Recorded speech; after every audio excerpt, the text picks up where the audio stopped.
ஆண்டிப்பட்டியில் விநாயகர் சிலைகளில் ரசாயன கலவை பூசியிருப்பதாக கூறி சிலைகளை எடுத்துச் செல்ல போலீசார் அனுமதி மறுத்ததால் பரபரப்பு ஏற்பட்டது.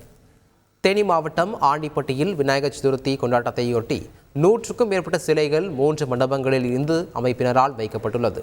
இந்நிலையில் சிலைகளை எடுத்துச் செல்ல இந்து அமைப்பினர் முயன்றபோது சிலைகளில் ரசாயன கலவை பூசியிருப்பதாக கூறி போலீசார் அனுமதி மறுத்தனர். இதனால் அதிர்ச்சியடைந்த இந்து அமைப்புகள் நிர்வாகிகள் ஆண்டிப்பட்டி டிஎஸ்பி அலுவலகத்திற்கு சென்று பேச்சுவார்த்தை நடத்தி வருகின்றனர். இதனால் அங்கு போலீசார் குவிக்கப்பட்டுள்ளனர்.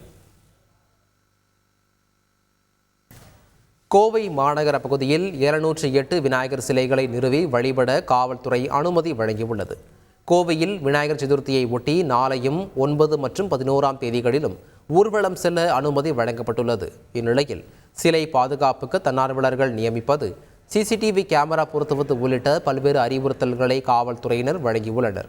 போலீசாரால் அனுமதிக்கப்பட்ட நேரத்தில் அனுமதிக்கப்பட்ட வழிகளில் சிலைகளை கொண்டு செல்ல அறிவுறுத்தப்பட்டுள்ளது. செய்திகளை உடனுக்குடன் தெரிந்து கொள்ள உடனே சப்ஸ்கிரைப் பண்ணுங்க.